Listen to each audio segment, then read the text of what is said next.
정치평론가 이강윤의 오늘.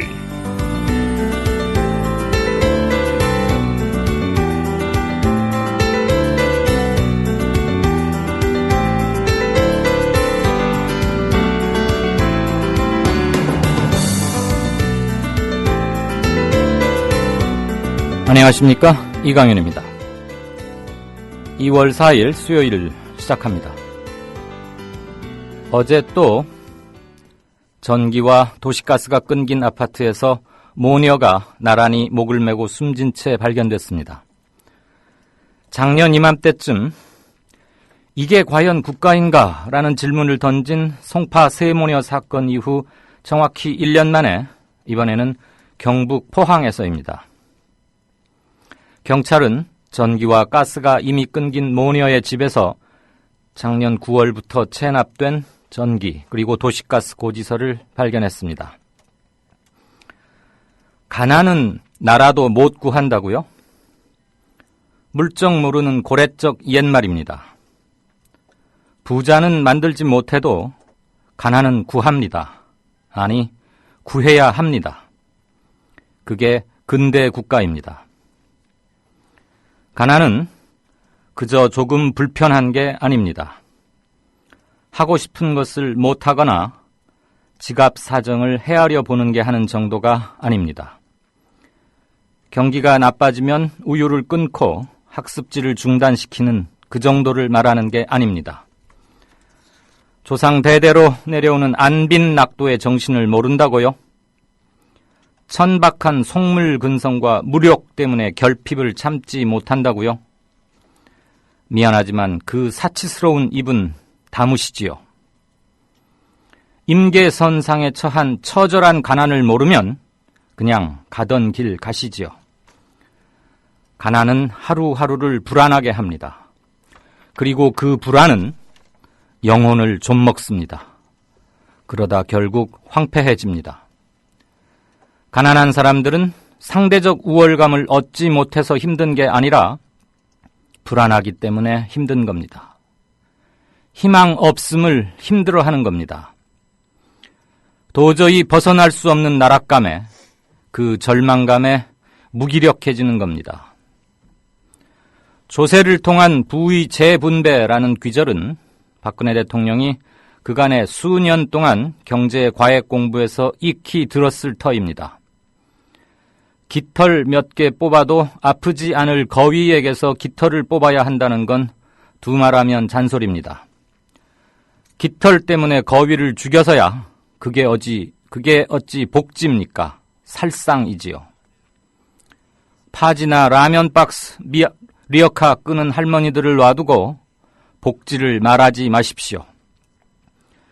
연봉 5, 6천 유리지갑들의 세금으로 복지재원 만들려 하지 마십시오. 그건 복지가 아니라 착취입니다. 가난은 나라가 구하는 게 맞습니다. 잠시 후 시작합니다. 부장님, 대리운전은 뭐 부를까요? 대리운전 블랙박스 주는 1800-6606 대리운전이 있지 않은가? 20회 이용시 블랙박스를 주는 1800-6606 블랙박스 대리운전이요? 그럼 검색창에 블랙박스 대리운전을 검색해보게. 홈피에는 다양한 사은품들도 있다네. 저기 부장님, 블랙박스 대리운전에서는 국민TV에 후원도 한다면서요. 자네도 블랙박스도 주고 후원도 하는 1800-6606 이용하게. 역시 대리운전은 1800-6606.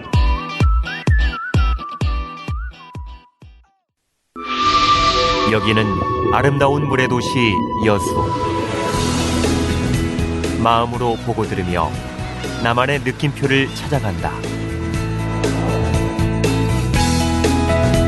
몸과 마음이 쉬어가는 곳, 우리를 살맛나게 하는 곳, 아름다운 여수로 오세요. 삶이라는 여행이 더 행복해집니다. 포털 검색창에 여수시를 검색하세요.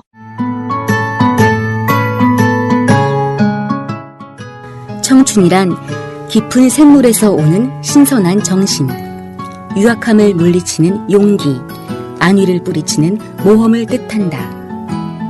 시인 사무엘 울만의 말입니다.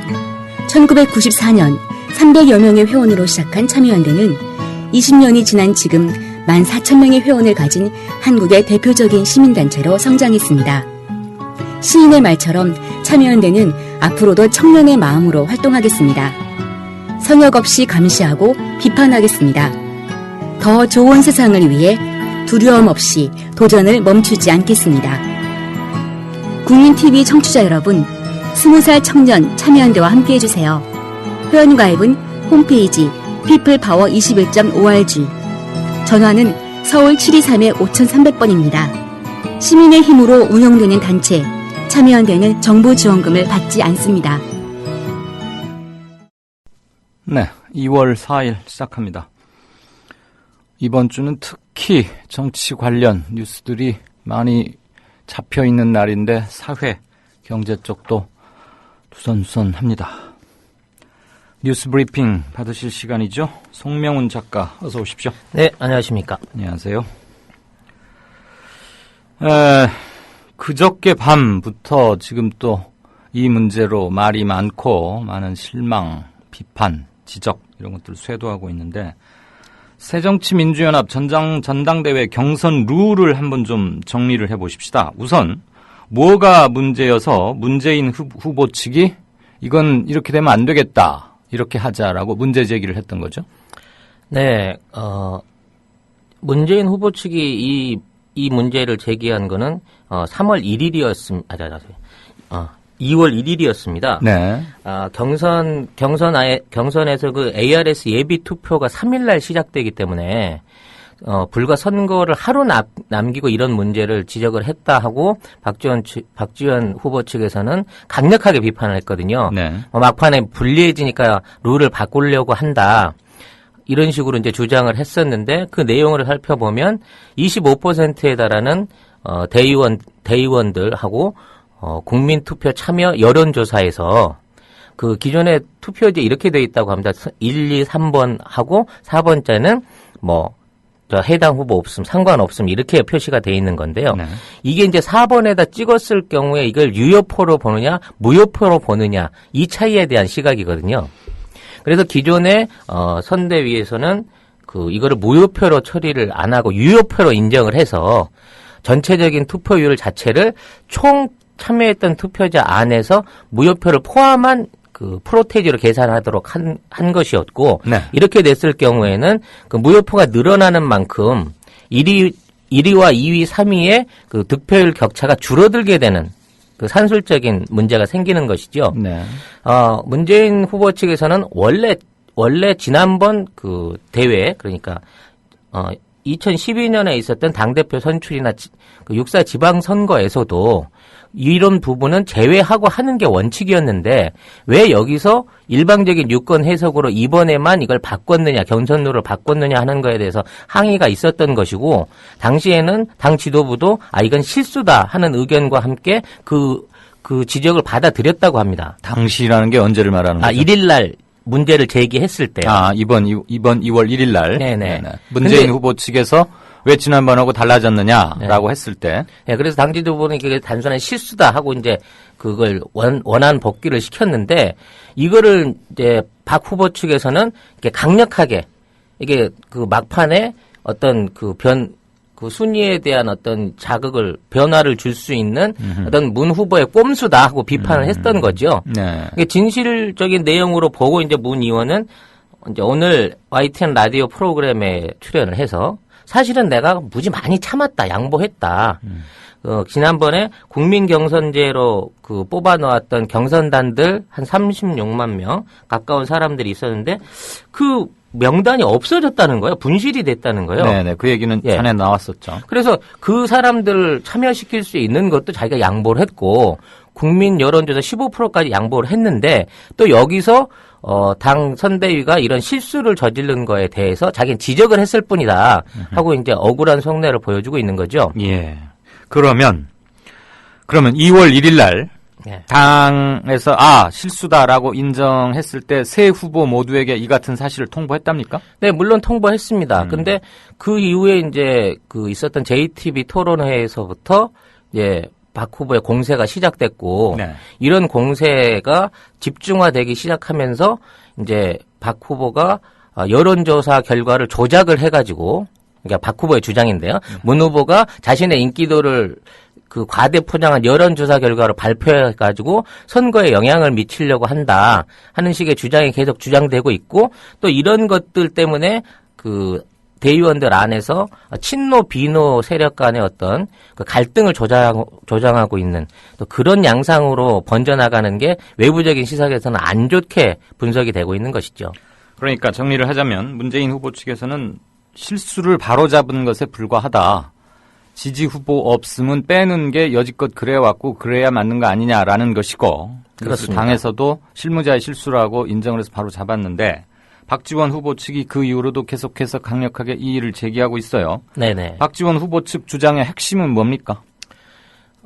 지금 선거 판세 안에서 문 후보가 이미 불리하고 자기가 이미 따라잡아서 역전을 시켜놓은 상황인데 거기에 대한 반전 내지는 여론 호도를 위해서 문재인 후보가 이번과 같은 일을 벌였다 하는 주장을 하고 있는 것이죠. 아니, 그건 정치적인 주장이고 네.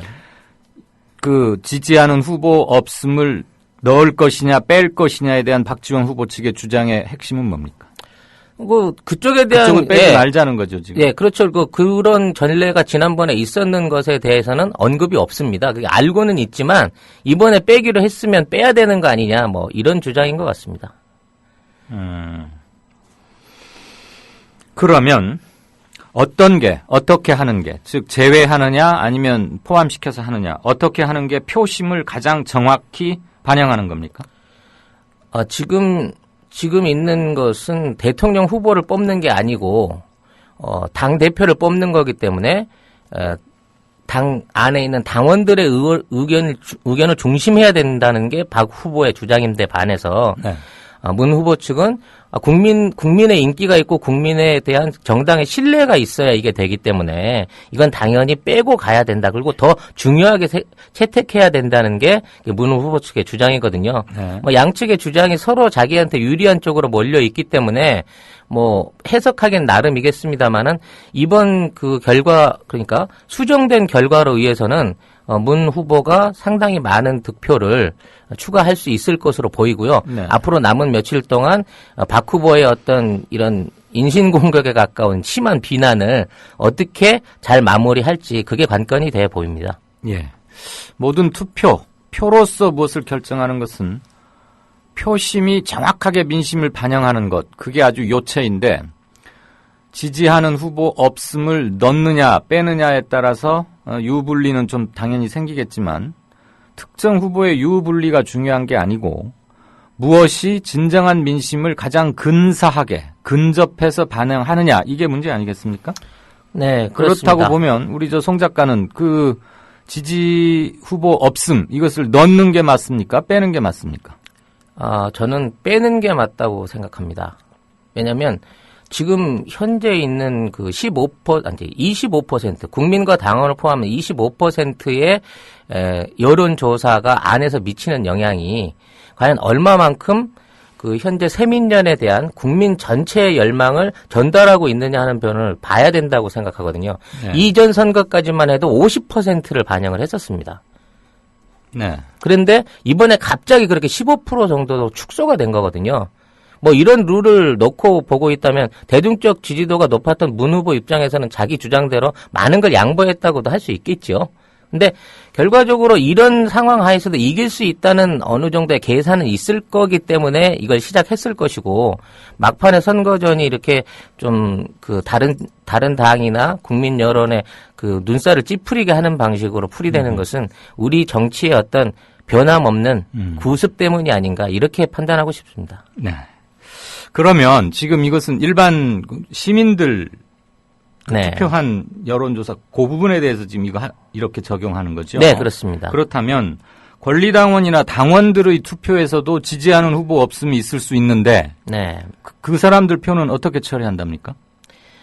지금 일반 당원들의 35% ALS를 통해서 버튼으로 눌러서 지금 통보하는 방식이고 네. 현장 투표와 이메일 투표가 남아 있는 것이거든요. 예. 그 부분에 있어서는 그 여론조사 방식과 다른 그 부기 인체로 빼고 계산하는 방식으로 진행이 될 것 같습니다. 뺀다는 게 무슨 얘기죠? 이게 그 유효표에서 제외를 하는 거죠, 아예. 제외를 한다. 예. 그래서 남아있는 그 실제 투표한 사람들의 득표율을 가지고 계산을 하게 되기 때문에 뭐 별반 이번 여론조사와 차이가 있을 것 같지는 않습니다. 이런 관계는, 룰 관계는 추측보다는 정확한 사실이 중요한데, 네. 권리당원이건 당원이건 일반 국민이건 동일한 룰에 의해서 처리가 되어야지 표의 등가성이나 이런 게 확보가 되는 것이지, 일반 국민들의 표에서는 지지하는 후보 없으면 이렇게 처리하고, 권리당원의 경우에는 또 다르게 처리한다면 이건 또 다른 문제를 낳기 때문에. 근데 이것은 2012년 5월4 전당대회에는 아예 없었습니다. 뭐가요? 지지하는 후보 없음 항목이. 이번에 생겨난 거죠. 아니, 없었다는 게 아니고 그때는 제외했는데 이번에 넣으려다가 다시 지금 제외하자는 거 아닙니까? 아예 그 항목이 없었다고 합니다. 지지하는 당원 없음이. 그래요? 네. 그리고 6.4 지방선거 때는 있었지만 합산해서 제외를 했고요. 524와 6.4가 다르다. 네네. 네. 5.4 전당대회 때는 아예 이 항목이 없었음이 확인되었습니다. 네. 아무튼 이 룰 문제는 훨씬 이전에, 지금 이게 작년 12월 중하순부터 이걸 준비해 왔기 때문에 네네. 이런 걸 꼼꼼히 들여다볼 시간이 충분했음에도 불구하고 투표일을 불과 일주일 남겨두고 이 의의가 제기되고, 그래서 다시 전준위의 부의가 돼서 표결 처리까지 하고, 이 과정에서 선거 막판이 갈수록 신경들이 곤두서곤 하는데 대단히 공개적으로 볼썽사나운 정도가 아니죠. 네. 온갖 지탄을 다 받았다는 것. 이것은 새정치민주연합으로서 뼈에 깊이 새겨야 할 대목이 아닌가, 그런 점이 있었습니다. 그래서 오늘 좀 소상히 알아봤고요. 네, 다음 뉴스 이렇게 포항에서 지금 아까 제가 오프닝에서도 말씀을 드렸습니다만 이 모니어의 사인은 좀 더 정확히 두고 봐야겠습니다. 생활고다 또는 생활고까지는 아니었을지도 모른다, 이런 그 친척분들의 주장들도 나오곤 있던데, 어쨌거나 서민들의 살림살이가 아주 형편없으면 물론인데, 어제 대통령께서 무슨 골프 치지 말라 소리는 안 했는데 이 말은 왜 나온 얘기를 합니까? 올 10월 달에 작년 11월에 박 대통령이 후원자를 자처한 프레지던트컵 골프 대회가 열린다고 합니다. 그래서 이제 그 대회를 좀 더 활성화할 수 있는 방안에 대해서 좀 힘써달라, 이런 얘기가 공식 석상이 아닌 티타임에서 여러 장관들하고 부총리가 있는 데서 있었다고는 하는데요. 이제 이런 얘기들을 나누는 과정 중에 박 대통령과 부총리 배려자들이 참여한 가운데 하는 여러 가지 이제 발언들이 언론을 타게 되면서 도대체 이 사람들의 현실 감각, 현재 있는 사회에 있는 문제에 대한 감각이 왜 이렇게 동떨어져 있느냐에 따라서 많은 반감이 올라오고 있는 것 같습니다. 그 워딩을 그대로 옮기자면, 최경환 부총리는 국내 골프에서 특별 서비스에 개별 서비스가 붙고 너무 침체가 돼서 해외에 가서 많이 하고 있다. 대통령이 아까 말씀하신 대로 치지 말라는 얘기는 안 했는데, 그러니까 잘못된 메시지가 전달되는 바람에 이렇게 된 것 같다고 맞장구를 쳤고, 정홍원 국무총리는 그럼 문체부 장관부터 치기 시작하시죠. 이러면서 아주 화기애애한 농담조로 어떤 자중이 이렇게 가벼운 얘기를 흘렸다고 하는데요. 일반 국민들이 그런 얘기를 하고 있는 산부 요인들과 대통령의 대화를 어떻게 인식해야 될지 참 답답합니다. 이렇게 인식의 차이가 날 수 있나 싶어서. 골프 치라 소리입니까? 글쎄요, 이게 놀라운 건 뭐냐면 이 발표가 있고 나서 오늘 주식시장에서 골프와 관련된 주식들이 전부 다 상승세를 타기 시작했다고 하네요. 그래요. 참 한가한 청와대군요. 긴 이름의 신당 추진 세력이 있죠. 국민모임이라고 우리가 흔히 줄여서 계속 말해오고 있는데, 이번 4.29 보궐선거에 독자 후보 다 3군데 다 내겠다, 이런 입장이라고요? 네, 오민의 신당 추진위 대변인은 오늘 발표에서 신당의 후보군을 찾아서 참신한 후보를 찾고 있다. 그래서 정동영 후보와 이미 4일날 만났고 또 5일날에는 오늘이죠? 네, 예. 오늘은 정의당 지도부하고 이제 만났고요. 그다음에 노동당 그러니까 새로 개편당 노동당의 나경채 대표와도 만나서 실무적인 어떤 일정을 조율하겠다 이렇게 발표를 했거든요. 그래서 18일 명절 이전에 신당 추진위를 해소하고 법적 창당 준비위원회 단계인 창당 준비위를 출범시키겠다. 네. 그리고 신당 창당 일당을 앞세우겠다 이렇게 이제 발표를 했거든요. 그래서 현재 있는 신당 추진위가 앞으로 현재 실망하고 있는 국민들에 대한 어떤 남아있는 지지 세력, 진보 세력에 대한 지지표를 얼마나 긁어 모으고 네. 어느 정도까지 혁신할 수 있을지 지금 새민년의 어떤 정치 행보와 묘하게 엇갈려 가면서 주의를 받고 있는 상황입니다. 네. 세 군데 다 출마시키겠다. 그래서 단일화 이런 거 안 하면 또 새누리당이 어부지리가 어부지리를 있겠죠. 기대할 수도 충분히 있겠군요. 네. 여기도 또 뉴스메이커죠. 이명박 회고록. 이거 국가지정 기록물을 규정을 어겨가면서 떠들쳐보고 쓴 거 아니냐. 그렇습니다. 이런 얘기들 많이 나오네요. 이 회고록에 있는 내용 중에 하나인 천안함 침몰 네. 이틀 후에 2010년 3월 28일인데 안보관계 장관 회의가 네. 청와대 지하에 있는 국가위기 상황센터에서 열렸는데 그 안에서 발언했던 국방부 장관이라든지 대통령의 발언 내용들이 고스란히 회고록 안에 쓰여 있습니다. 이런 이외에 비공개 문서로 이게 지정이 돼 있었는데 이게 공개가 된 거고요. 2009년 10월에 원자바오 총리와의 대화, 2010년 11월에 연평도 피격 당시 긴급안보 장관 회의, 그다음에 중국 국무위원 다이빙고와의 대화, 2011년 5월 남북 고위급 실무자 대회 등 지정 기록물로 지정이 돼서 이번 정권 안에서는 풀어볼 수 없는. 네. 네, 향후 기관들은 각 비밀의 정도에 따라서 지정하는 게 다르긴 합니다만은 이번 정권 안에서는 박근혜 정부도 풀어볼 수 없는 내용들을 꺼내가지고 네. 회고록에 실은 게 아니냐 이런 이런 의혹을 받고 있는 거거든요. 이렇게 되면 국가 기밀을 누설한 거나 마찬가지인데요. 물론 전직 대통령으로서 국가 기밀을 누설했다고 이분을 어떤 법적으로 소추할 수 있는 방법은 없습니다만은 이런 식으로 한다면 전번 대통령과 비교해서 엄청나게 많은 기록들을 이제 소각하고 폐기했던 이명박 대통령이 그나마 국가 기록 지정물까지도 이거를 유출한다고 하면 이 기록 자체가 대통령 한 사람을 위해서 있는 기록이 아니냐. 이렇게까지 비판할 수 있는 대목이거든요. 네. 그거는 명백히 처벌 조항이 있는 사항 아닙니까?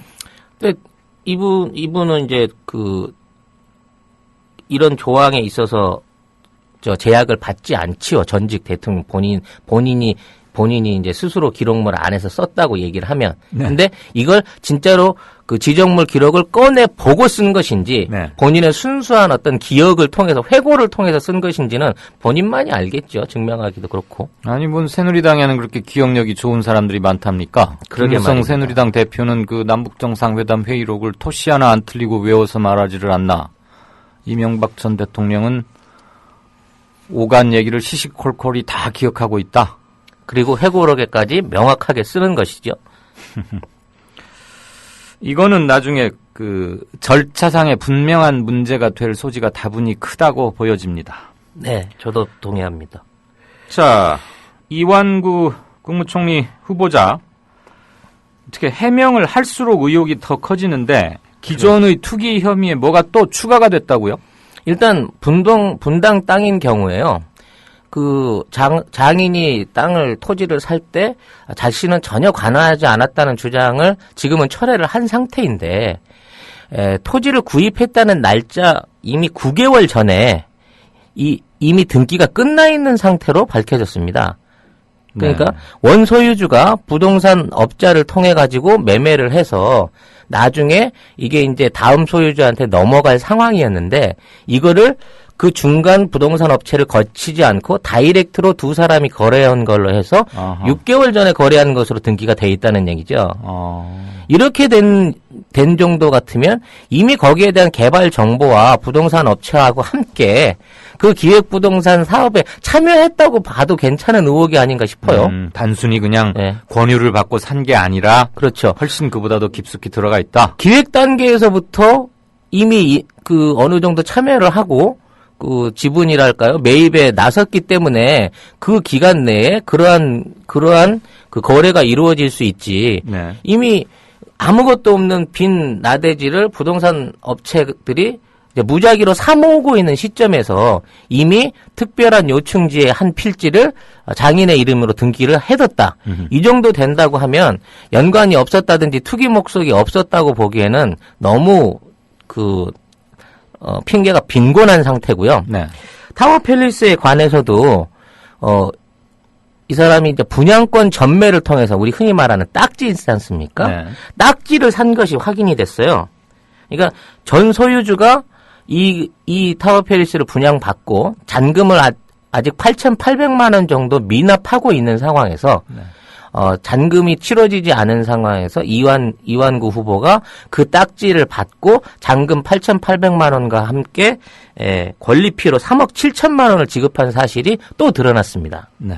그로 인해서 16억에 팔아서 시세 차익을 4억을 받다 하는 이완구 씨의 이완구 후보의 거래는 실제적으로 이걸 딱지 피를 빼고 나니까 네. 2억이 채 못 남는 거래였기 때문에 네. 생각보다 투기량이 적구나 하는 정도의 해명은 될 수 있을지 모르겠습니다만은 이렇게 딱지 장사까지 해가면서 총리 후보가 부동산에 어떤 열망을 보이는 이런 사람을 믿고 네. 국가의 재정을 맡길 수 있을지 운영을 맡길 수 있을지 참 걱정스럽습니다. 네. 뭐 시간당 1,000만 원씩 특강료를 받는 분이니까 그렇군요. 네. 별돈 아니군요. 네. 네. 그나저나 딱지 거래라고 이름 붙여도 될 그 정황은 확실한 겁니까? 네, 이게 그 전대가 되기 이전에 그렇게 해서 그 피를 지급한 거를 본인이 확인을 했고요. 네. 그 과정을 숨기기 위해서 뭐 세금 문제라든지 그 신고 문제까지 다 어긋난 것으로 이제 뒤늦게 정리가 되는 과정인 것이죠. 네. 그거에 대해서 뭐 특별한 추가 해명은 없었습니까? 아직 추가 해명 없었습니다. 네. 네. 그러면 해명할 때마다 뭐가 자꾸 실수가 나오기 때문에 오히려 이제 뉴스는 그거보다는 그 총리 후보 가족들에 대한 증인 선택 부분에 있어서 뭐 읍소하며 뭐 인정적인 부분을 강조하는, 그러니까 가족들은 건드리지 말아주세요 뭐 이런 읍소가 오히려 언론을 더 많이 타고 있는 상황인데요. 딱지 거래 한 것만큼은 본인도 상당히 부담스러운 증명이고 인정을 해야 될 부분이겠지요. 알겠습니다. 지금까지 뉴스브리핑의 송명훈 작가였습니다. 오늘 아침에 뉴스브리핑 꼭지에 넣지는 않았습니다만 인권위원장을 지낸 안경환 서울대 명예교수의 촌철살인만 제가 발음이 꼬이는군요. 촌철살인 워딩 한 가지 전해드리죠. 박근혜 대통령이 지금 보여주고 있는 지지율 약 30%는 아마 다른 대통령이었으면 0%일 것이다. 박정희 향수가 박근혜 대통령에게 지지율로 옮겨간 것일 뿐 대통령 자질이 전혀 없다. 그리고 이명박 회고록에 대해서는 그걸 몇 사람이나 돈 주고 사보겠습니까? 라고 말했던 것이 장안의 화제입니다. 네, 뉴스 브리핑. 오늘은 여기서 접겠습니다. 미디어 협동조합을 아시나요? 우리는 정치 권력에 눈치 보지 않습니다. KBS, MBC와 달리. 다만 수만 조합원의 통제를 받습니다. 우리는 광고 자본에 의존하지 않습니다. SBS와 달리. 다만 수만 조합원의 조합비로 운영합니다. 우리는 사주가 한 사람이 아닙니다. 조중동 등 족벌 언론과 달리 다만 수만 조합원이 주인입니다. 그래서 미디어 협동조합이 만드는 국민TV, 국민라디오, 국민TV 뉴스는 가장 순도 높은 뉴스를 선사하고 있습니다. 조합원으로 함께해 주십시오. 조합원 가입과 문의는 홈페이지 국민.tv 또는 서울 전화 3144-7737로 하시면 됩니다.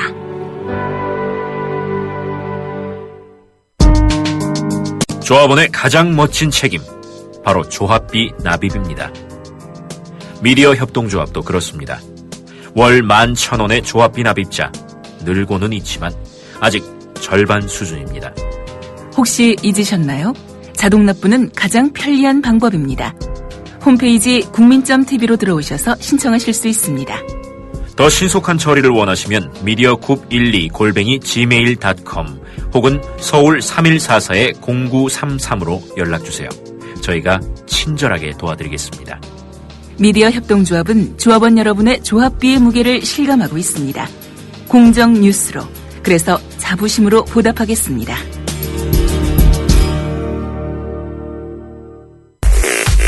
국민 라디오를 또 국민 TV를 읽는다?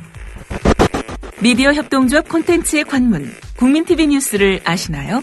뉴스K 등 국민 TV의 모든 기사, 조간 브리핑 등 국민 라디오의 인기 콘텐츠, 주요 방송의 녹취와 뉴스메이커와의 대담, 주요 원고 대본이 여러분을 기다립니다. 국민 라디오와 국민 TV를 한눈에 만나세요. 뉴스.국민.tv 모바일 접속은 m.news.국민.tv. 네, 6시 2분 됐군요. 네, 뉴스 브리핑이 조금 길었습니다. 안경환 전 인권위원장, 이런 말은 어느 한 코너에서, 제가 오늘 왜 이렇게 발음을 초반부에 많이 꼬이죠? 소개하기가 애매해서, 뉴스 브리핑 말미에 제가 말씀을 드렸습니다. 조금씩 변화를 시도해보죠.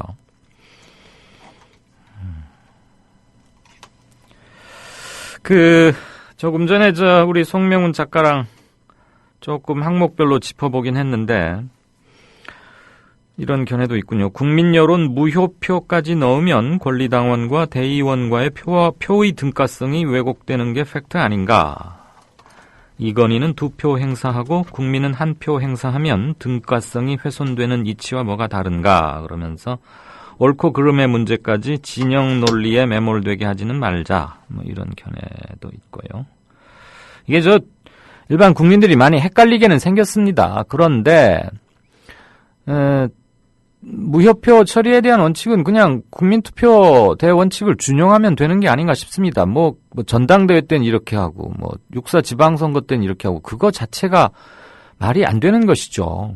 투표라는 행위는 아주 간단한 거 아닙니까? 어떤 의안이나 사안이나 또는 사람을 놓고 의사를 물어서 표로서 결정하는 거니까, 찬반, 아니다, 무효, 기권 다 그 룰이 있는데, 왜, 단지 이제 반영 비율은, 대의원 대 당원 대 권리당원 대 국민을 몇 %로 할 거냐, 이것은 어느 게 가장 적합하고도 정확하게 민심을 반영할 수 있느냐, 그리고 당원들의 뜻이 좀 더 많이 반영되어야 하는 선거라면, 그때는 좀 조절을 하는 것을, 글쎄요, 조금 이해해 줄 소지는 있을지 몰라도, 투표라는 것은 아주 기본적인 행위고 몇천 년 전 그리스 로마에서부터 했던 거 아닙니까? 어려울 게 하나도 없는데, 이런 문제가 빚어진 것은 일단은 당의 선거관리 능력의 부재일 수 있는 것이고, 뒤늦게 임박해서 문제가 됐다는 것부터가 이제 문제의 사단인데, 아무튼 이번에 누가 승자가 되었건 간에 씻을 수 없는 상처를 남겼다. 그리고 과연 저렇게 하고서 수권 능력이 있다고 말할 수 있을 것인가, 이런 근본적 의문을 더 하나 안게 되었다는 점에서, 그것도 아주 공개적인 자리에서 온갖 극악한 심한 말들이 막 오갔지 않습니까? 그러니까 그냥 집안 싸움을 생중계시키는 듯한 그런 점에서 대단히 새정치민주연합을 지지하는 사람이건 아니건 간에를 떠나서 좋지 않았던 건 확실합니다. 그 폐해, 그 내상을 언제 어떻게까지 끌고 가서 회복시킬 수 있을지, 그게 문제겠죠. 100분의 1님. 제가 미리 말씀드리는데 조금 저는 팟캐스트이긴 하지만 가급적 최대한 순화된 말을 좀 사용하고자 합니다. 뭐가 그렇게 대단한데 그렇게 그러려고 하느냐라고 삐죽거리시는 분도 계실 수 있습니다. 그렇지만 정제되고 순화된 말을 통해서도 팟캐스트에서도 그렇게 할 수 있다는 것을 한번 해보고 싶은 점도 있고요. 우리가 그냥 말을 막 한다고 순간 기분은 좋을 수 있지만 카타르시스 효과가 있을 수는 있지만 좀 지나놓고 보면 좀 그런 점이 있으니까. 그래서 제가 댓글을 원문 그대로 읽을 때도 몇몇 대목은 조금 순화시켜서 읽겠다는 점은 미리 말씀을 드립니다. 이건 아마 저뿐만이 아니고 국민 라디오의 다른 진행자들도 비슷하지 않을까라고 생각은 합니다. 100분의 1님이 5시 59분에 유승민 신임 새누리당 원내대표가 박근혜 대통령을 아주 정면으로 아주 강하게 비판할 거라고 생각을 했는데 바로 어저께 텔레비전에 나와서 상당히 꼬리를 내리더라. 계파 정치의 한계를 보여주는 한국 정당 정치 코스프레만 했던 거 아닌가 싶다. 이런 견해를 주셨습니다. 네, 저도 이것은 봤는데 방송인 점도 감안을 했을 것이고 또 이리저리 좌고우면하는 점도 좀 있었겠죠. 네.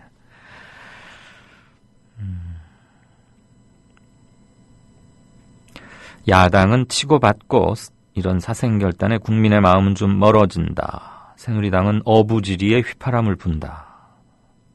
지금 어부지리 반사 이익을 한껏 누리면서 자기의 전통적 지지층을 규합하고 새로운 지지 공간을 확보해야 할 곳은 야당인데 정부 여당이 지금 이렇게 일단 실책이란 말은 너무 좀 약한데 계속 하기도 힘들지 않습니까? 그런데도 불구하고 형국은 전혀 그렇게 돌아가지 않죠. 석양의 건매님 말씀 계속 들어보죠. 지구촌에서 가장 추악한 정부는 기고만장하다. 야, 이거 정말 방글라데시로 이민 가고 싶다. 이러면 또 방글라데시에서 항의 들어옵니다. 석양의 건매님. 예. 욕을 하려면 선관이나 전준위겠죠. 전대위가 아니고 전당대회 준비위원회 전준위를 욕해야지 왜 문재인 후보를 욕하느냐. 해석 잘못한 게 그 사람들인데 잘못되어 있는 걸 지적하는 게 왜 잘못이냐. 네, 이런 견해가 이곳저곳에서 많이 보였습니다. 요나님께서는 아돌프 아이히만과 이완구라는 제목으로 비교적 긴 글을 주셨습니다. 제가 다 읽기는 뭐한데 요지만 얼핏 보니까 아주 중요한 핵심을 잘 비교를 해주고 계시는 것으로 보입니다. 나머지 분들은 저야 방송하느라고 이제 보면서 다 못 읽었지만 나머지 분들은 보실 수 있는 분들 운전하거나 그러시면 한번 읽어봐 주시면 좋겠네요. 요나님 고맙습니다. 시간이 조금 지체돼서요. 이따가 다시 한번 체크하겠고 정가산책 연결하도록 하겠습니다. 박근혜 정권은 용산 참사 진상규명에 대한 약속을 했었습니다. 후보자 시절에. 하지만 대못을 받고 살인진압 책임자였던 김석기를 공기업 사장에 낙하산 임명을 시킵니다. 삼성 반도체 공장이나 정부에서 그 자료를 또 안 내놓고 영업 비밀이란 이유로다가 화학약품, 전리방송 다 감추어 놓고서는 이 피해자 가족들한테 입증 책임을 지라는 건 말도 안 되기 때문에 분명히 그 안에 아이들이 살아있을 거라고 생각을 하고 있는데 그 귀중한 시간에 어떠한 시도도 하지 않고 진행도 하지 않았다는 게 우리로서는 너무나 가슴 아프고 정말 아마 평생 천추의 한이 될 것 같습니다. 권력이 불편해하는 사람들, 그래서 발언권을 잃은 사람들, 그들의 목소리를 거침없이 전파하는 뉴스K. 장악당하지 않은 뉴스K. 밤 9시, 당신의 선택을 기다립니다. 이강윤의 오늘, 이제는 정가 산책으로 함께합니다. 정치권 동향, 생생하게 풀어드릴 분은요. 네, 한국일보 양정대 기자, 안녕하세요. 네, 안녕하세요. 네. 복지 수준과 증세 여부, 이거 뭐 계속 이제 엊그제부터 화두가 될 것인데, 이 과정에서 여권 내에 계파 갈등이 아무래도 좀 첨예해질 것 같죠? 그렇습니다. 오늘 새누리당에서 최고 중진 연석회의가 있었는데요. 이게 이제 당 선출직 최고 지도부 최고위원들하고, 그다음 이제 이른바 중진 의원들, 사선 이상급 중진 의원들이 이제 한 자리에 모여서 이 당내 현안을 논의하는 자리인데, 이 자리에 오늘 아침에 갔다 온 기자들 표현을 빌면, 이 이명박 정부 초기 같았다, 뭐 이런 얘기를 하는 사람들이 있었는데요. 예. 이게 이제 참석 멤버들이 보면, 지금 어차피 이제 작년 전당대회를 통해서 김무성 대표를 비롯한 사실 비주류가 지금 이제 지도부에 다수를 점하고 있고, 이 친박계라고 하면 서청원 최고위원 또 이정현 최고위원 정도 지금 그렇게 구성이 돼 있지 않습니까? 네. 그런데 오늘 두 사람이 모두 이 불참을 했습니다. 회의에 불참을 했고요. 그리고 이제 지금 중진급 의원들 중에도 보면 이 이제 4선 이상급들 중에서 보면 정병국, 원유철, 심재철 이런 의원들이 사실 대부분 다 비주류 내지는 이 비박계 또 친이계 의원들 아닙니까? 그러다 보니까 유승민 원내대표가 이제 비주류 이렇게 얘기는 되지만 사실 이제 거기가 원조 친박이었음을 감안을 하면 그래서 탈박이다 이렇게 평가를 받는데 그 정도를 감안하고 나면 사실 나머지는 다 비주류 일색, 비박계 오늘 당 지도부 원로들의 회의였다 이렇게 볼 수도 있을 만큼 이제 상황이 그랬는데 이게 이제 결국 서청원 최고위원이랑 이정현 최고위원이 오늘 회의에 불참한 게 지금 어제 그제 이 유승민 원내대표의 당선 이후에 무성 대표와 유승민 원내대표 이 두 사람이 이 박근혜 대통령의 이 증세 없는 복지정책 기조를 정면으로 비판하면서 이 수정 가능성을 얘기하기 시작하면서 이제 당내에서 좀 논란이, 여권 내에서 논란이 되고 있지 않습니까? 아마 그에 대한 불편한 심리를 간접적으로 비친 것 아니냐, 이제 이런 해석이 나오는데요. 두 가지 점이 있습니다. 하나는 이 증세 문제하고 이제 이 복지 수준에 관한 문제가 당장 내년에 지금 총선이 있지 않습니까? 이 정치인들 입장에서 보자면 사실 이 복지 문제 또 세금 문제 이것만큼 표와 직결되는 문제가 없기 때문에 굉장히 좀 중요하게 아주 조심스럽게 다룰 수밖에 없는 그리고 또 피해갈 수 없는 그런 문제인 측면이 하나가 있고요. 또 하나는 말씀드렸듯이 이 박근혜 대통령은 증세 없는 복지를 이 핵심 정책 기조로 삼고 있고 또 이게 지금 현재 박근혜 정부를 떠받드는 한 축이지 않습니까?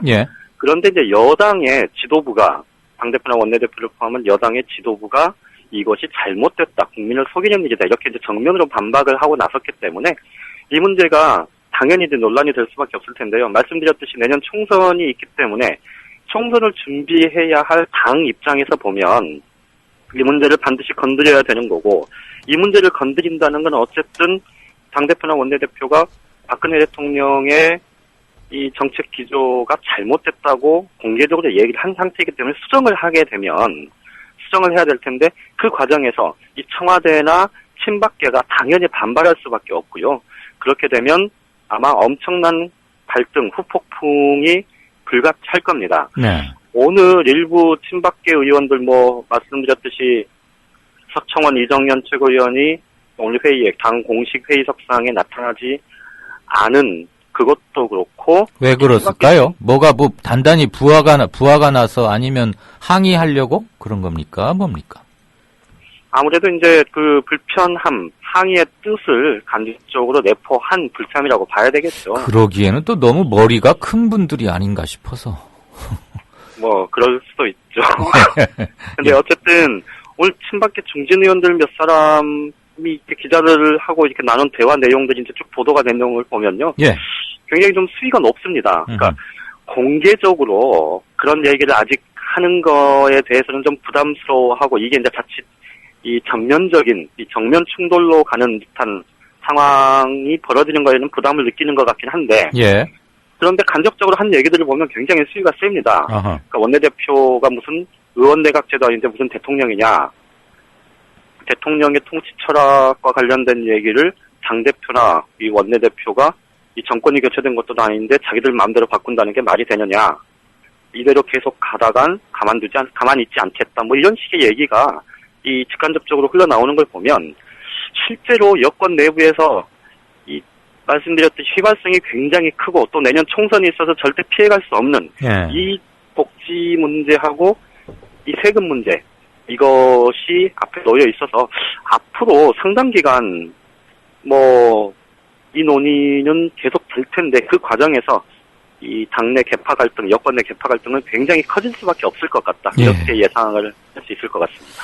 청와대도 고민이 깊겠습니다. 어떻게든 방향 선회를 좀 하려고 해도 그 명분이나 타이밍을 잡기도 참 뒷머리가 극적극적해질 텐데 그렇죠. 당에서 개파 간에 저렇게 노골적으로 싸워버리면 뭘 하다가도 자꾸 돌아다보아지지 않겠어요. 그러니까 지금 오늘 이제 청와대에서 나오는 얘기가 당초에 소폭일 거다라고 뭐 박근혜 대통령이 직접 언급을 했던 게 이제 개각 문제인데 이 개각의 폭이 좀 커질 수 있을 거다 이런 얘기가 나오기 시작합니다. 이게 이제 어쨌든 지금 뭐 여당 지도부에서도 인적 쇄신에 대해서 과감해야 된다 뭐 이렇게 계속 주문을 하기 시작했고 네. 그런데 인사권은 어쨌든 뭐 대통령의 고유 권한이라는 거에 대해서는 뭐 형식적으로는 인정을 하고 있는 상황이니까. 그런데 어쨌든 뭐 민심이 지금 갈수록 악화하고 있고 그렇다면 지금 이제 청와대 수석 인사는 거의 끝난 상황이기 때문에 이제 남은 게 정무특보단 하고 이제 청와대 비서관들 인사 수준 정도고. 개각은 소폭으로 하게 되면 사실은 인적 쇄신을 통해서 국민들한테 내가 국민들의 요구, 국민들의 바람을 충족시키겠습니다 하는 걸 보여주기가 힘들지 않습니까?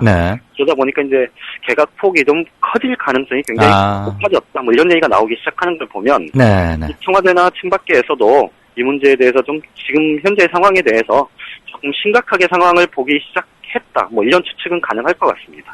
네, 양 기자 한 30초만 긴급 속보 하나 전하고 다음 꼭지로 넘어가도 될까요? 네네, 그러시죠. 네, 조금 전인 오후 4시 30분 경기도 수원시의 월드컵 경기장 인근에서 시신 4구가 한꺼번에 발견됐습니다. 수원시 팔달구 월드컵 경기장 인근 야산에서 발견된 시신은 흰 종이에 쌓여서 매장돼 있었는데요. 등산객에 의해서 발견됐고 경찰에 신고가 됐습니다. 현재 경찰은 출동해서 현장을 통제하고 시신을 수습 중입니다. 네, 어떻게 해서 또 시신 4구가 함께 발견이 됐는지 큰 사건이 아니기를 바랍니다만 규모가 작지 않은 것 같습니다. 네, 양정대 기자 다음 소식 넘어가죠. 네, 새정치연합의 우윤근 원내대표 오늘 개헌 이제 얘기 시작하자 이렇게 공식 제안했는데 제대로 논의가 오갈 수 있을까요? 글쎄요, 그 문제 좀 저도 뭐 이렇다라고 이렇게 말씀드리기가 좀 애매한데요. 제가 너무 점쟁이한테 묻는 것처럼 물었죠. 오늘 우윤근 원내대표가 이제 원내교섭단체 대표연설을 했습니다. 그러니까 2월 임시국회 들어서 이 새정치민주연합, 이 제1야당이 어떤 국정 운영과 관련해서 어떤 구상을 갖고 있는지 이제 밝히는 자리였는데 오늘 우윤근 원내대표가 시작부터 하여간 끝나는 그 시간까지의 거의 뭐랄까 좀 전체 분량으로 하면 거의 3분의 2 가까이가 개헌과 관련한 얘기였습니다. 그러니까 이제 본질적으로 보면 개헌의 필요성 그리고 이 정치의 문제가 단순히 몇 가지 제도 뜯어고치는 것으로 끝날 게 아니고 우리 사회의 변화 그리고 정치도 제도를 이 새롭게 바꿔내는 틀거리 그런 점에서 보면 개헌 자체가 굉장히 중요한 이슈임은 분명한데 그런데 이제 문제는 이 개헌 문제에 관한 논의, 개헌에 관한 논의가 지금 국민적인 관심의 영역에서는 좀 다소 비켜나 있는 게 사실이기도 하고 그다음에 지금 현안으로 터져 있는 여러 가지 문제들이 있고 더욱이 이 여당이 이 유승민 원내대표 체제가 등장한 이후에 사실 박근혜 대통령의 정책, 또 국정 운영, 뭐 이런 부분들과 이제 충돌이 빚어지기 시작하면서 사실 국민적인 관심사가 그쪽으로 쏠려 있고, 거기서 또 가장 민감한 일상생활의 문제일 수 있는 복지와 세금 문제가 지금 뭐 최우선 과제로 지금 떠오른 상태 아닙니까? 정치 그렇죠. 현안으로. 네네. 이 과정에서 우윤근 원내대표의 개헌에 대한 뭐 적극적인 주장, 이게 다소 조금 뭐랄까요? 이렇게 표현하는 게 좀 뭐 다소 어폐가 있을 수도 있겠습니다만은 좀 다소 뜬구름 잡는 얘기처럼 그렇게 들렸던, 뭐 저는 그렇게 들었는데, 예. 어쨌든 개헌 논의가 이제 구체화가 되려면 사실 이제 개헌 특위가 꾸려지고, 그 특위 내에서 지금까지 사실 이제 연구된 연구 성과들은 굉장히 많이 있으니까, 예. 그게 이제 여야가 동시에 이 문제에 대해서 적극적으로 나서서 문제를 이제 풀어가야 될 텐데, 그러기에는 지금 놓여있는 정치 현안들, 또 정책 현안들이 굉장히 좀 덩어리들이 큰 것들이 많습니다. 그렇죠. 특히 이제 말씀드렸듯이 계속 뭐 강조해서 말씀드립니다만, 이 복지 문제나 세금 문제, 이거는 굉장히 큰 문제이기도 하고, 또 이 자원외교 국정조사 특위가 있고, 그리고 공무원연금 개혁과 같은 구조개혁 문제가 있고, 이런 여러 가지 현안들이 놓여있는 상태에서 또 뭐 신당 개헌을 추진되니 뭐하니 해서 야권은 좀 어수선하고 할 거니까 개헌 그렇죠. 논의로 송곳처럼 뭐가 모아져도 쉽지 않을 판인데 정치권 전체가 좀 말씀하신 대로 그런 여러 가지 상황들을 좀 감안을 하면 개헌에 관한 부분은 사실 좀 컴팩트하게 논의의 방향과 또 절차 이런 것들을 좀 분명하게 제시하는 정도에서 그치고 그 현안과 관련한 이 새정치연합이 2월 임시국회에서 어느 부분에 어떤 것을 방점을 두고 진행을 할지 이런 부분들을 좀 더 강조했었으면 맞지 않았을까 하는 생각이 들고요. 결과적으로 보면 개헌 논의가 본 궤도에 올라가기는 현실적으로 그렇게 녹록지는 않을 것 같다, 이런 생각이 듭니다. 예, 이 과정에서는 우선 양 여야가 합의한 자원 외교 관련 국정조사라도 확실하게 내실 있게 진행될 수 있도록 압박을 하거나 협의를 하거나 뭐 이러는 게 맞았지, 지금 갑자기 개헌은 사실 좀 뜬금없다. 아까 양 기자 표현에 저는 전적으로 동의합니다. 그나저나 뭐 청와대에서 개헌 끝까지 돌아앉아 있어 버리면 사실 좀 힘이 빠지잖아요.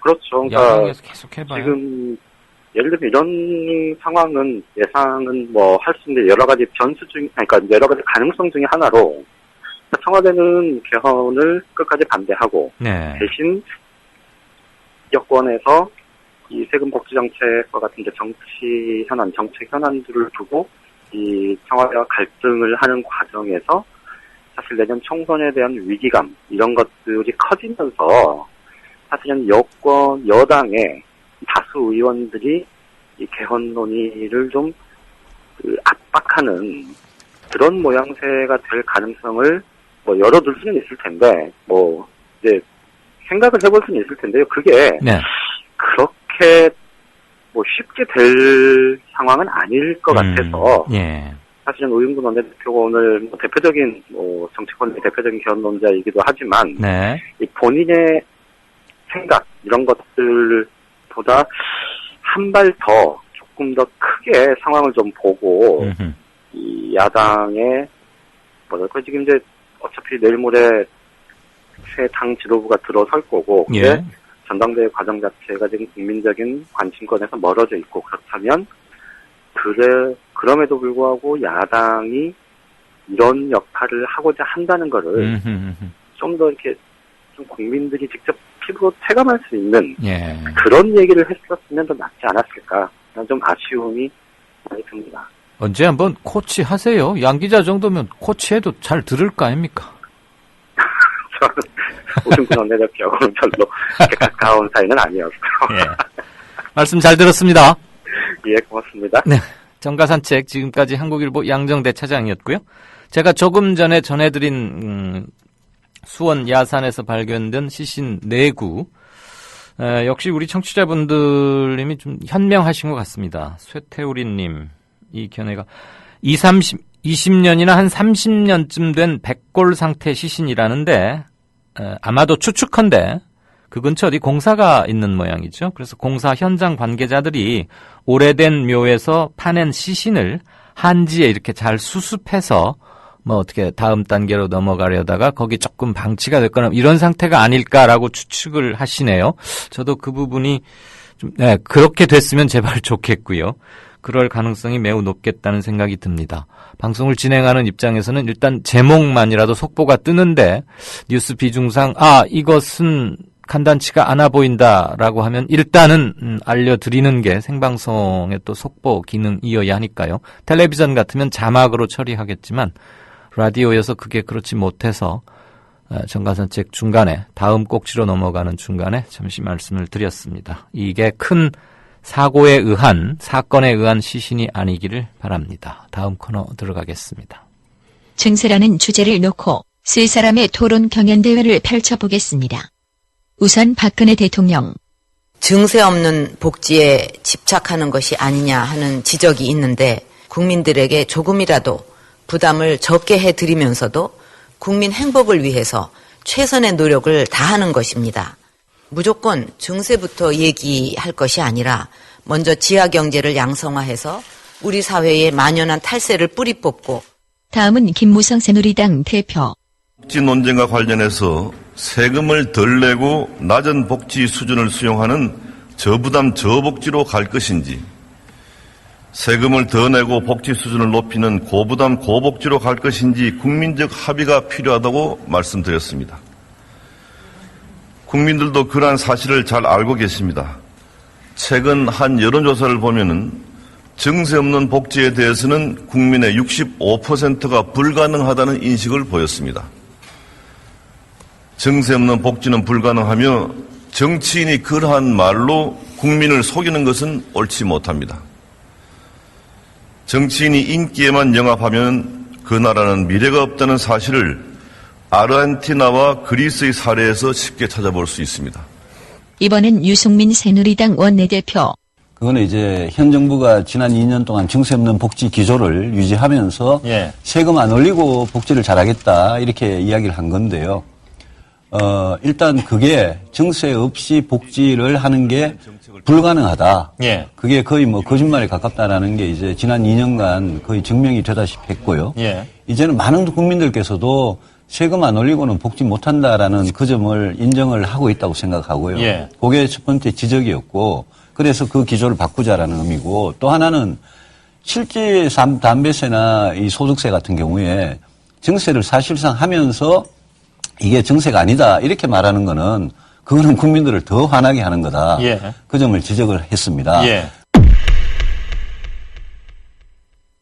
김무성, 유승민 두 분 묻고 싶습니다.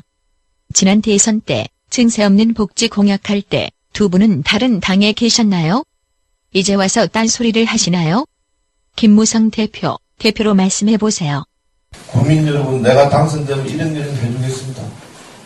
여기에 속아가지고 코 찍어가지고 대통령들 국회에 당선되죠.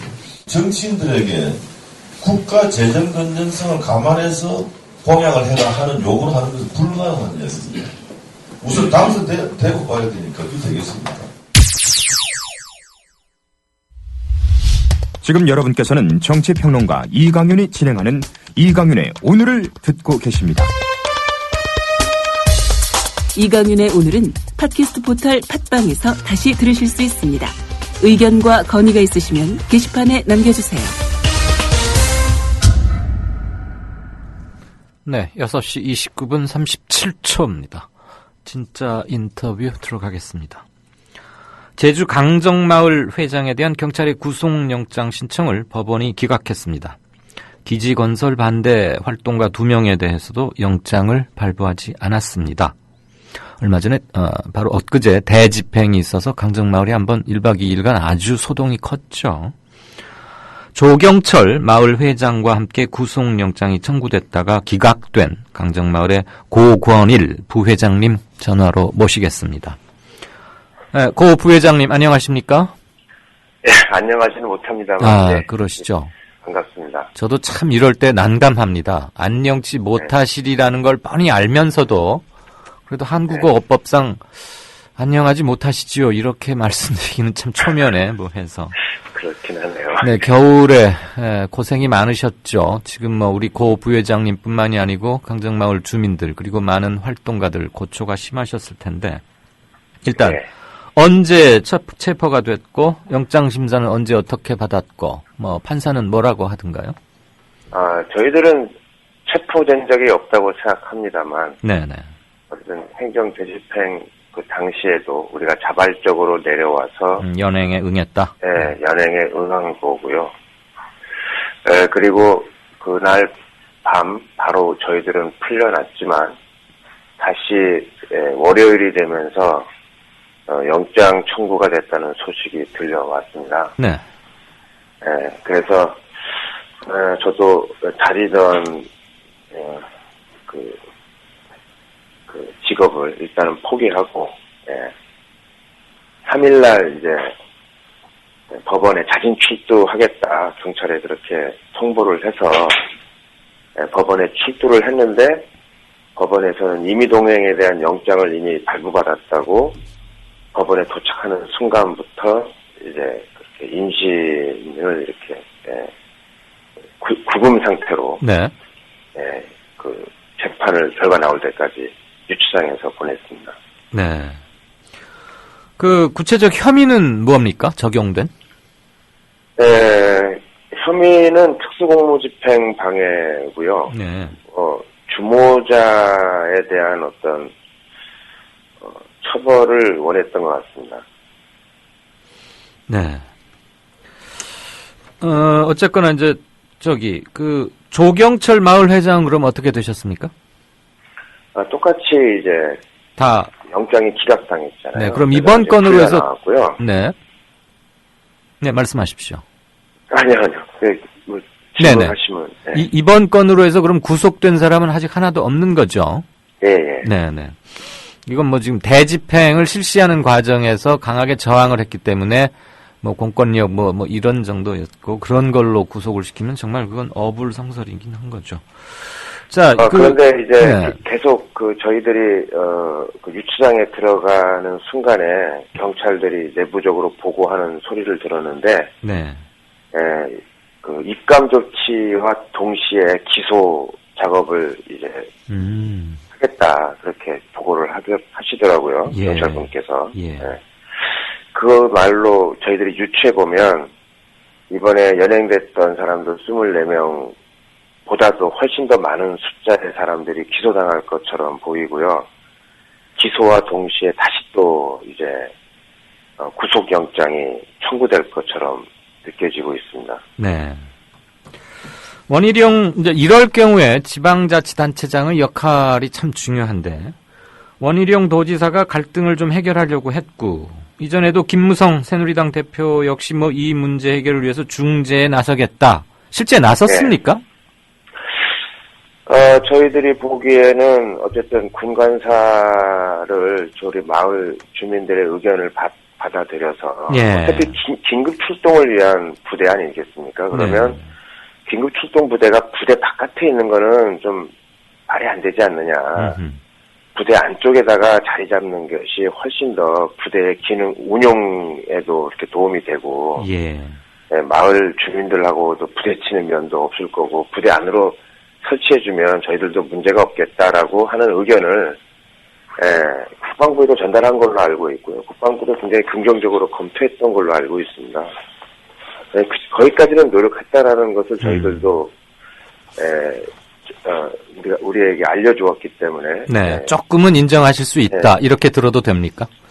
그런데 이제 막상 행정 되집행 그 당시나 그 이후에 그 움직임이 조금 뭐랄까 우리 기대에 못 미치는 부분들이 좀 많아 보였죠. 그러면 최소한의 대화 분위기는 좀 만들어져 가고 있었던 것으로 보이는데 대집행 실시 직전까지 말이죠. 그런데 갑자기 하루아침에 마치 무슨 군사작전 하듯이 행정 대집행이 이루어진 것 같아요. 그러면 국방부가 자체 판단으로 강공 드라이브를 건 겁니까? 저희들이 어떻게 알겠습니까? 근데 뭐 들리는 소문에 의하면 그보다 더 윗선에서 이렇게 뭔가 지시가 있었던 것이 아닌가 하는 그런 이야기들은 뉴스를 보고 저희들도 당혹해하고 있습니다. 아, 그런 뉴스가 일부 있었나요? 예, 제주 지역의 그 인터넷 신문들은 현지 언론들 현지 언론들이 그렇게 좀 오늘자로 보도하고 있더라고요. 네, 현재요. 제가 미처 제주 현지 언론까지는 챙기지 못해서 말이죠.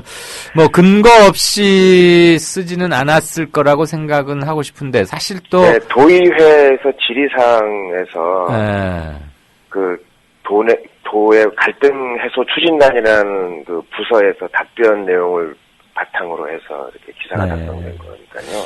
근거가 전혀 없는 건 아니죠. 예. 근데 뭐 사실 그런 식으로 표현된 신문 기사의 경우에는 참 이제 조심스럽게 접근을 해야 하는 건데 2차 그 수요자의 입장에서는 그 국방부보다 윗선이라 그러면은 뭐 한두 군 그렇게 어렵게 짐작할 곳이 아니잖아요.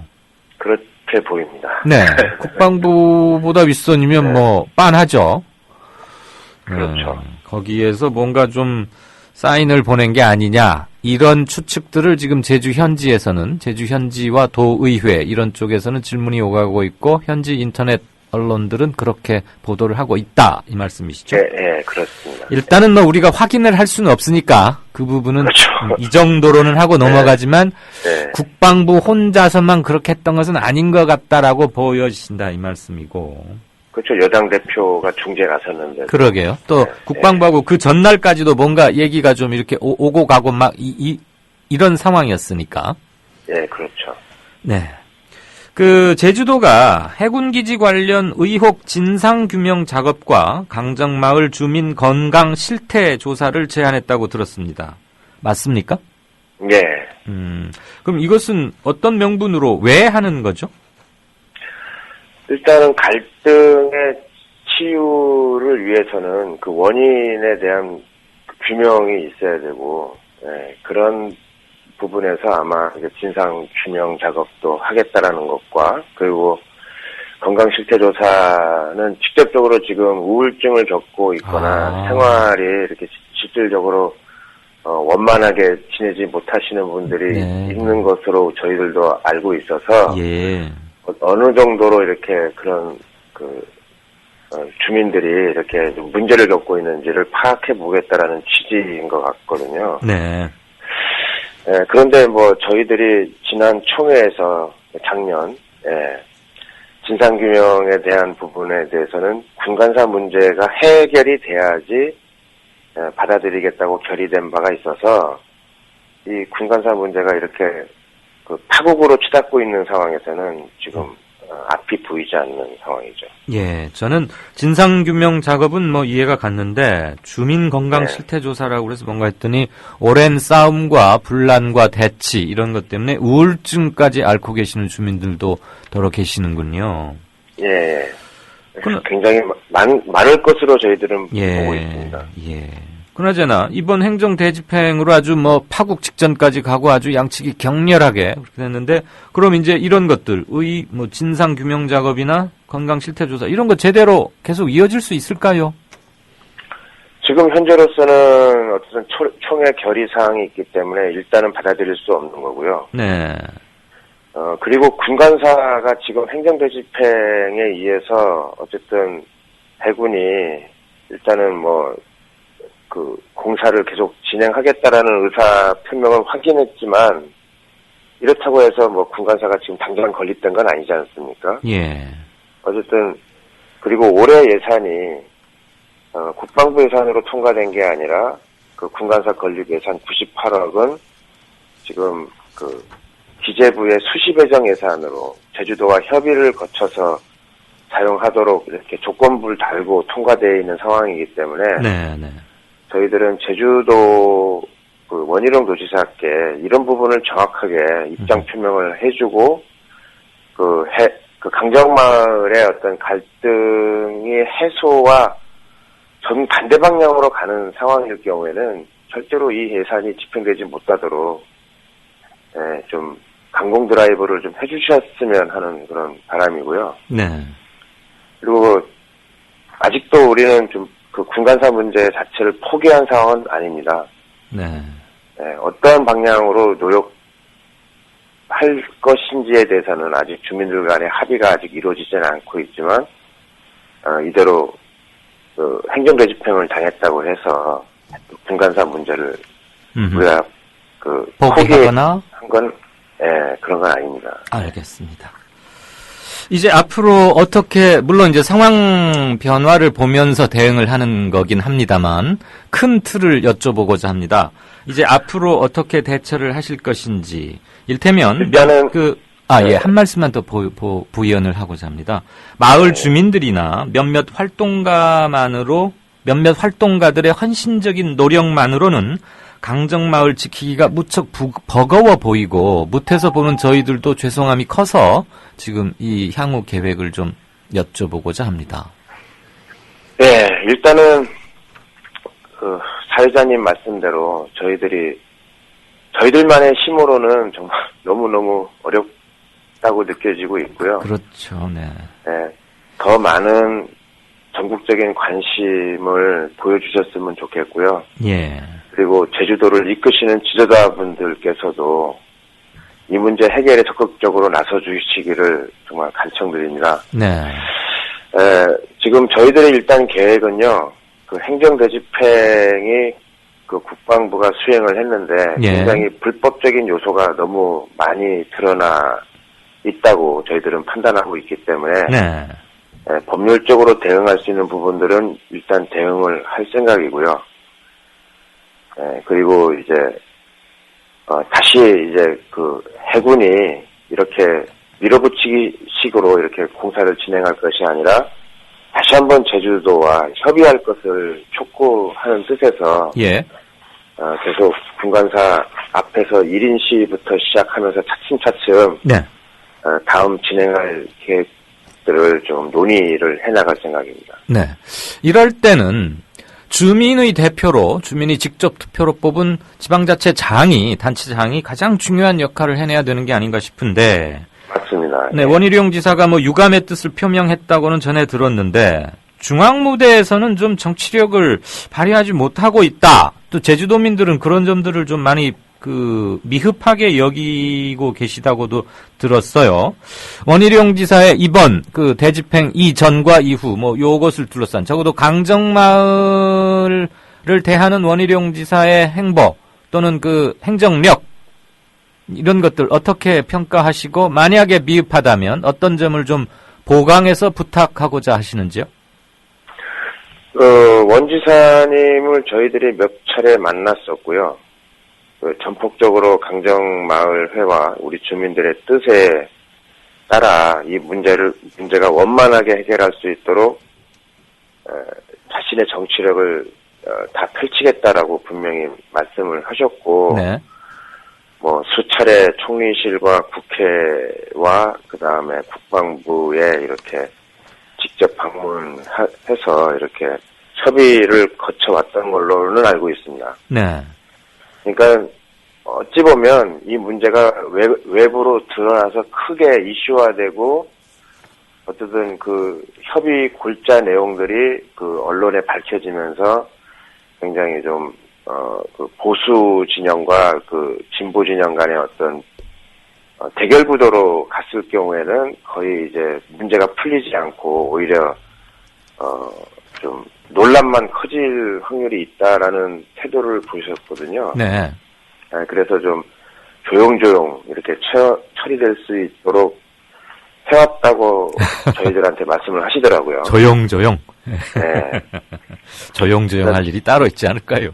네, 글쎄요. 그래서 근데 물론 이제 그런 방식도 저희들은 필요는 노력을 합니다. 인정을 안 해드리는 건 아니지만 이렇게 강정마을 주민들이 직접 구속 위기에 또 처했었고 이렇게 물리력에 의해 가지고 많은 사람들이 연행도 당하고 부상도 당하고 이런 행정대집행 그 당시에 보인 모습이 너무나 미흡했고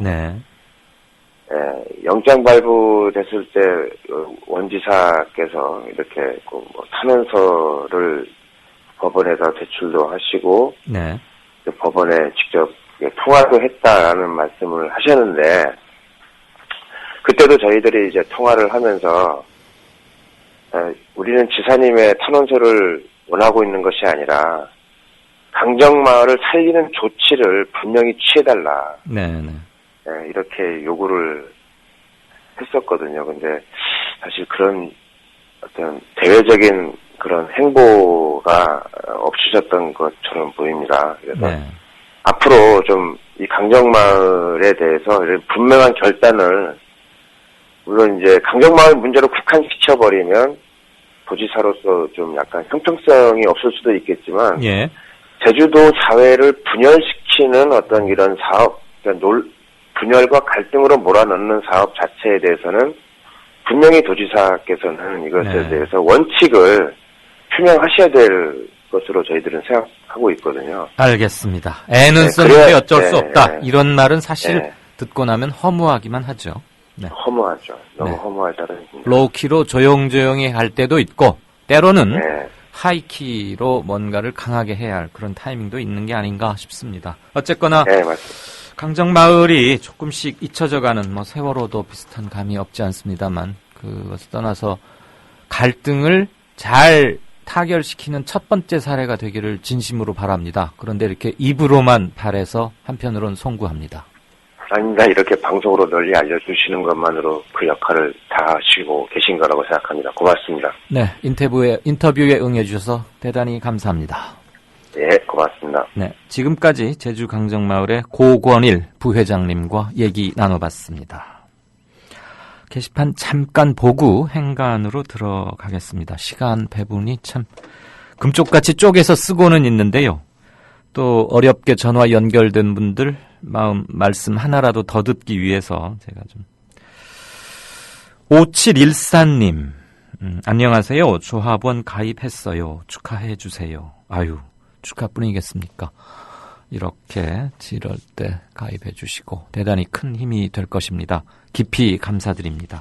아주 뭐 변현주 사랑해 한결 은결님을 비롯해서 굉장히 많은 분들이 정중하고 따뜻하게 환영의 말씀들 주셨습니다. 아랫목으로 정중히 모십니다. 이런 석연의 건물도 있었고요.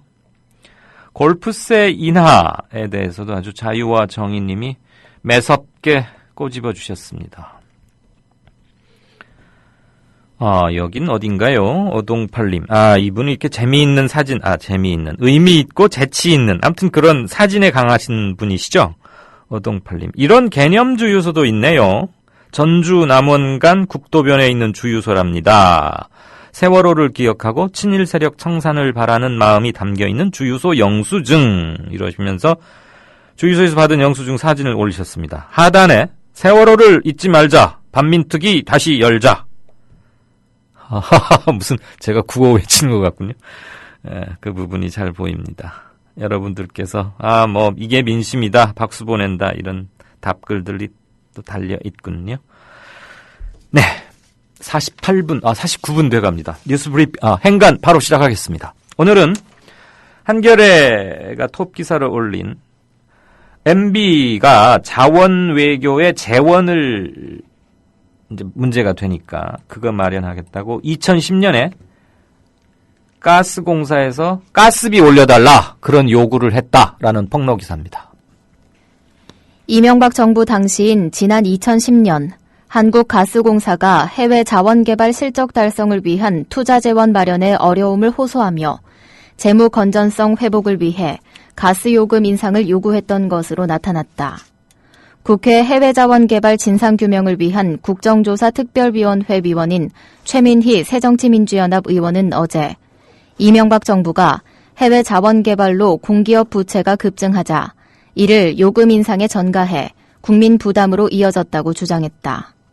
최 의원이 입수한 에너지협력외교지원협의회 10차 회의 자료를 보면 한국가스공사는 2010년 주요 사업 추진 계획을 보고하면서 2017년까지 해외 자원개발 투자에 약 18조 원이 소요된다며 그런데 원료비 연동제 복귀 지연으로 공사 재무 건전성 악화가 지속되고 있다고 밝혔다.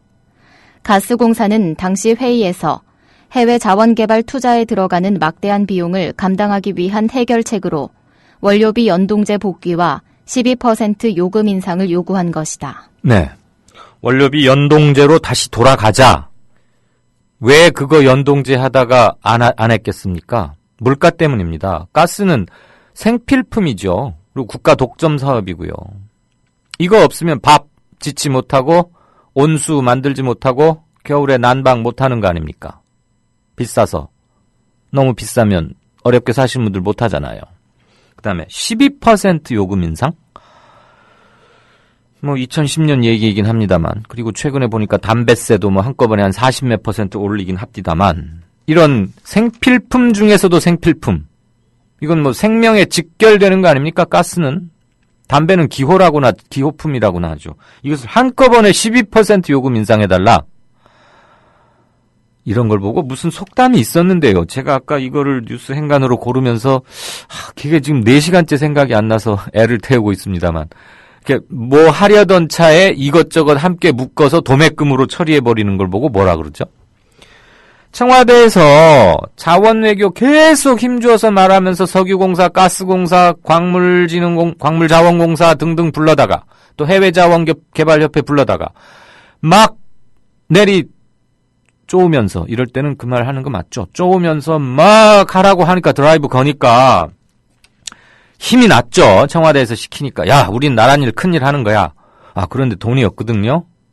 전쟁터에 나가는데 실탄 있어야 안 되겠습니까? 그건 그렇지. 그럼 어찌 해줄까? 저희들 지금 누적적자가 말이 아닙니다. 알고 있어요. 가스공사 누적적자 있는 거. 그 누적적자 왜 생겼는지도 다 알고요. 거기 2등 남기라고 채워준 국가 독점 사업 아니거든요.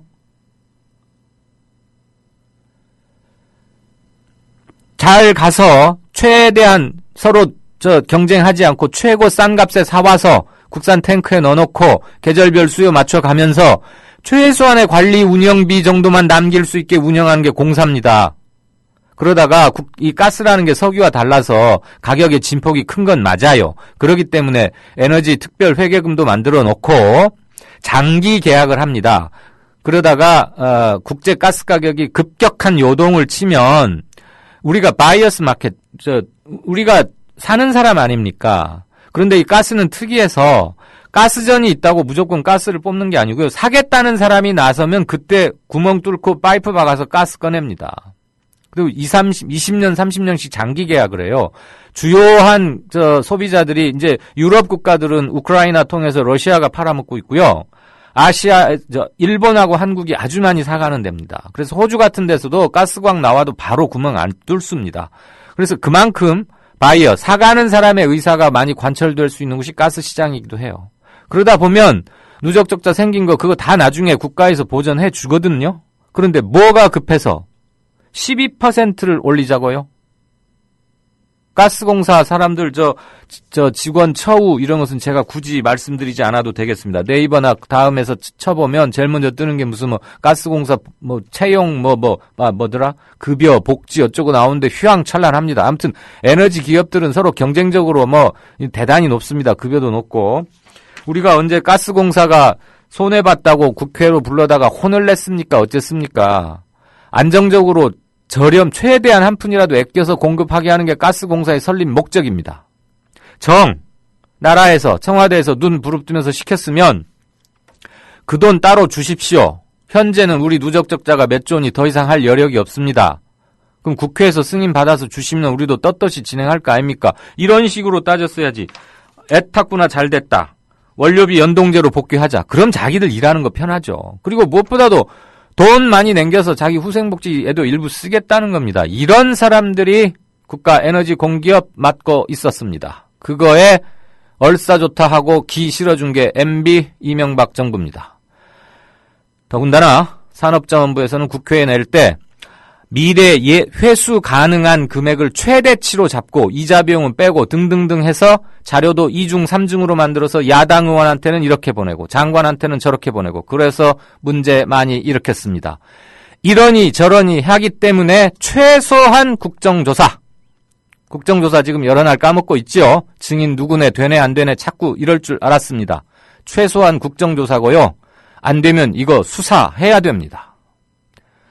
뉴스 행간이었습니다. 들어주셔서 감사합니다. 이강윤이었습니다. 2월 4일 순서 여기까지고요. 저는 내일 오후 5시 30분에 다시 뵙겠습니다.